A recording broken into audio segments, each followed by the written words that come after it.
Je vais parler avec toi Désolé, dans je le t'ai sujet coupé. que tu as mentionné au début de, encore une fois, juste avant d'enregistrer. C'était le vieux YouTube, le nouveau YouTube. Donc toi, tu as une chaîne qui s'appelle F14 sur Hmm. lequel tu as un peu plus de 80 000 abonnés. Alors, j'attends d'arriver aux 90 000, je suis à Ouais, 89 700 ok. et Donc tu es tout proche, j'attends les 100 000 surtout quoi. t'es tout proche des 90 000, tu es tout proche des 100 000 et du play button. Le play button aussi, Ouais. c'est un truc assez marrant parce que c'est un objet un peu mythique que tu vois que dans les vidéos et d'un coup, il arrive chez toi et tu fais ah ouais, ok, pas Je mal. suis en train limite de faire mon deuil en fait. Je sais pas si je vais y arriver en fait aux 100 000 et ça me fait mal, tu vois, parce que je suis proche, tu sais, tu le Ouais, touches ouais. et tu fais non. Vous Tu pouvez vas y pas rabaisser arriver. à 90 000. Tu vas arriver. Justement, je vais parler de ce sujet-là. Donc, ça fait 8 ans que tu fais cette chaîne F14. Tu as quasiment 500 vidéos sur la chaîne. Mais tu parlais tout à l'heure, avant qu'on enregistre, de cette idée qu'il y a un vieux YouTube et il y a un nouveau YouTube. Et je voudrais comprendre, voilà, pour toi, qu'est-ce que c'est que ce nouveau YouTube? Le, pour moi, le vieux YouTube, je suis arrivé sur YouTube en 2012. Euh, C'était encore, il y avait rien de pro vraiment, tu vois, en 2012. Chacun faisait son petit truc dans son coin, essayait de bien le faire, mais il y en avait, enfin si à l'époque, il devait y avoir du Golden Moustache ou des choses comme ça, tu vois. Je parle vraiment du français parce que le Mhm. YouTube américain était déjà un tout petit peu plus évolué.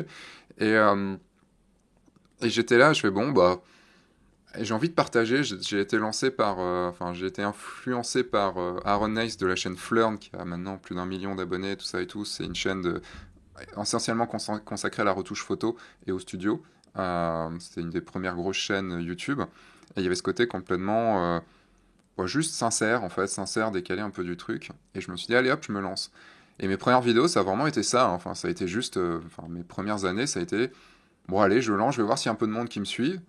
Et là, dès le premier truc, tu vois, j'ai eu 500 vues, tu vois, des choses comme ça. Donc, j'avais déjà une petite communauté. Et ils ont répondu présent. Et j'ai essayé de dire des choses aussi que j'avais envie de dire, tu vois, par exemple, pourquoi il fallait pas montrer beaucoup de photos, ou des petits coups de gueule, les signatures sur les photos, enfin, qu'il faut pas mettre, enfin, tu vois, des choses comme ça. Et j'argumentais, mais je me faisais plaisir. Et il y avait ce côté, pas besoin de faire une miniature trop visible, d'avoir un titre trop alléchant, puisqu'il n'y avait pas forcément beaucoup de... À l'époque, il y avait il y avait une chaîne qui était là depuis 1 an, et il y a eu 3 grosses chaînes qui se sont lancées cette année-là, et sur la photo en France. Et vraiment, ça a été juste du plaisir. Et au fur et à mesure des années, j'ai vu le YouTube se professionnaliser. C'est-à-dire, bah, ce qui marchait de plus en plus, c'était il fallait faire des miniatures. Alors, je vais appeler ça putaclic, mais c'est pas putaclic. T'en as encore parlé il y a pas longtemps dans un podcast, mais il y a le côté, enfin, vraiment des miniatures beaucoup plus attrayantes, des titres, des axes de titres très attrayants qui donnent envie de cliquer sans évidemment mentir dans ta vidéo, parce que le putaclic, c'est qu'on ment dans la vidéo, Mhm. c'est-à-dire on te promet quelque chose qui ne sera pas du tout dans la vidéo. Et tu vois, encore ce côté marketing, tu vois, Ouais. qui était pas que j'ai eu du mal beaucoup de mal à intégrer. Et surtout le côté professionnalisé, c'est-à-dire que avec les drones qui sont arrivés, avec les appareils photo qui filmaient de mieux en mieux, avec la qualité beaucoup plus facile maintenant de production, ben on devait se faire plus chier à faire des vidéos.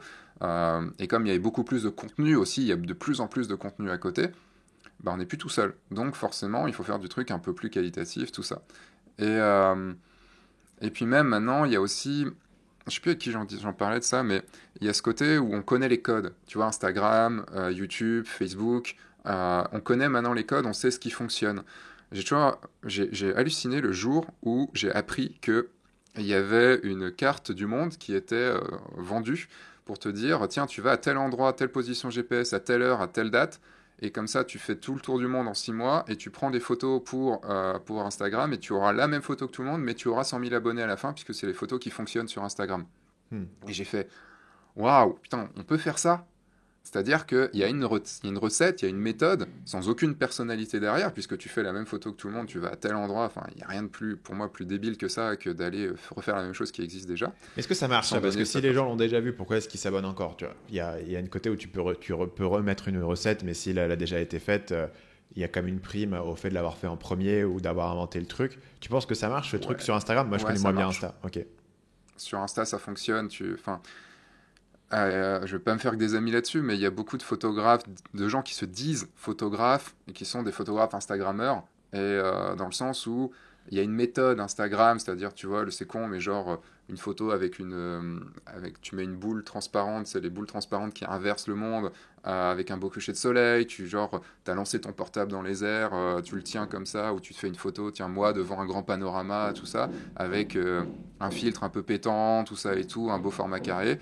C'est pour moi des photos que je vais dire commerciales, tu vois, qui ne sont pas artistiques, mais c'est des photographes qui se revendiquent artistiques. Et ça, c'est totalement de l'Instagram. Ça a fonctionné parce qu'il y a un public sur Instagram. C'est-à-dire qu'il y a un public sur YouTube, il y a un public sur Instagram, et c'est les gens qui vont sur Instagram, pas tous, hein, bien sûr, mais une grande majorité, attendent une certaine chose. Ils vont attendre ce type de paysage, vont attendre ce type de photos avec des gens devant, des grands paysages, tout ça et tout. Ils vont attendre ça. Et pareil sur YouTube, maintenant on est tellement formaté aussi par toutes les choses qu'on a vues, qu'on attend aussi ce genre de choses. Et donc quand ton YouTuber qui fait des choses depuis longtemps bah, ne se met pas forcément à la mode de ce qu'il y a maintenant et tout, tu vas pouvoir dire ah mais c'est peut-être c'est plus grisant parce que c'est nouveau en fait le truc qui arrive. Et au fur et à mesure ça va être délaissé. Alors sûrement il y aura des nouveautés qui vont arriver au fur et à mesure du temps, hein, ça je dis pas. Mais au fur et à mesure, on a quand même trouvé les recettes sur Instagram, sur YouTube et tous les réseaux sociaux de ce qui fonctionne. Comme à l'époque, en tant que photographe, ça va parler aux photographes, mais tout ce qui est Flickr, 500px ou autre, ce qui étaient des réseaux qui existent encore, hein, c'est des réseaux sociaux de photographes où tu postes tes photos et tout ça. Bah, il y avait certaines photos que je mettais par exemple mes nus en noir et blanc sur Flickr et je mettais mes photos de mise en scène avec des couleurs plus pétantes sur cinématographique sur 500px parce que c'était pas du tout la même clientèle, tu vois. Et tu savais qu'elles allaient mieux marcher, les nus en noir et blanc allaient mieux marcher sur Flickr et les mises en scène cinématographiques mieux marcher sur 500px. Et, euh, et après, tu t'adaptes ou tu t'adaptes pas. Moi, je prends toujours l'exemple du joueur du grenier.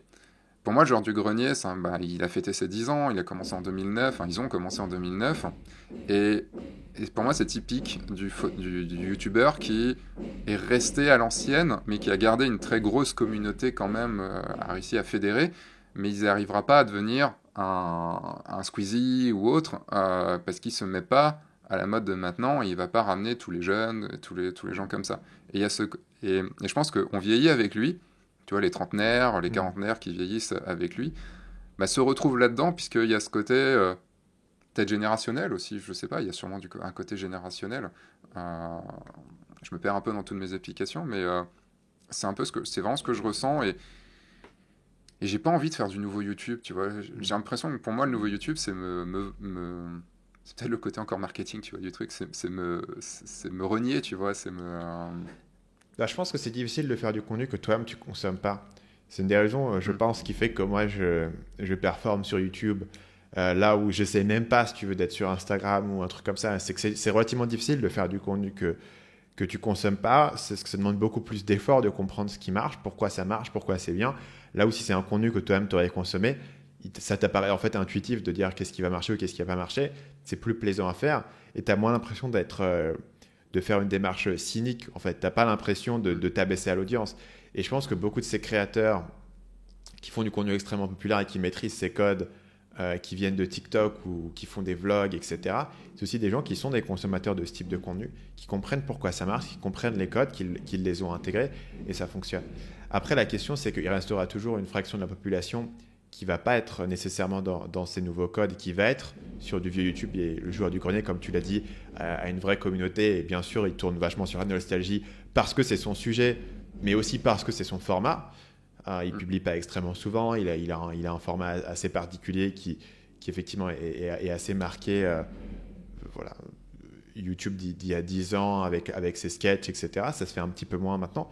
Mais il a son audience. Et donc la question, c'est est-ce que tu as besoin d'aller chasser cette masse ou est-ce qu'il vaut mieux être bon sur un certain style?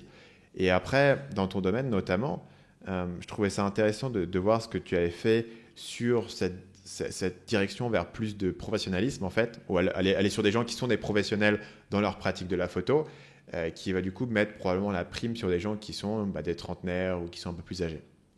Hmm. Il y a ça, il y a l'envie, il y a la fatigue aussi. Euh, j'avais promis au début de ma chaîne une vidéo par semaine. Mhm. Et j'avais besoin de faire cette promesse parce que Sinon, j'aurais fait une vidéo, tu vois, une vidéo par semaine pendant un mois, et puis après, j'aurais rien fait pendant 6 mois. Et enfin, je me connais, tu vois, je serais vraiment, je serais passé à autre chose et tout. Et le fait d'avoir une promesse publique d'une vidéo par semaine et d'avoir déjà une petite audience fait que, bon, bah, je vais le faire. Et j'avoue qu'en 8 ans, ça a été difficile. Enfin, il y a eu des hauts, il y a eu des bas. Tu vas trouver, faire une bonne vidéo toutes les semaines, ça a été très difficile. Et j'ai réalisé il n'y a pas longtemps qu'il y a pas mal de vidéos que j'aime revoir qui sont plutôt de la première ou de la deuxième saison plutôt que des dernières, tu vois. Mm. Et c'est ça aussi, le fait, tu disais, tu vois, du contenu qu'on consomme et qu'on est fier de faire. Il y a ça aussi, là, je me force un peu plus maintenant à travailler mes vidéos et j'ai un peu plus l'envie de les revoir. Tu vas dire, s'il y a quelqu'un qui passe, putain, on va revoir cette vidéo, elle était cool. Plutôt que juste dire, bah, c'est une vidéo d'information et puis voilà. Salut, c'est Stan, j'espère que vous avez apprécié cet extrait du podcast Marketing Mania. Bien sûr, vous pouvez retrouver l'ensemble des épisodes du podcast, y compris les instructions sur comment vous abonner sur l'application Apple Podcast ou sur votre téléphone Android en vous rendant sur mon site à l'adresse marketingmania.fr/podcast. Je vous ai mis le lien dans la description de cette vidéo.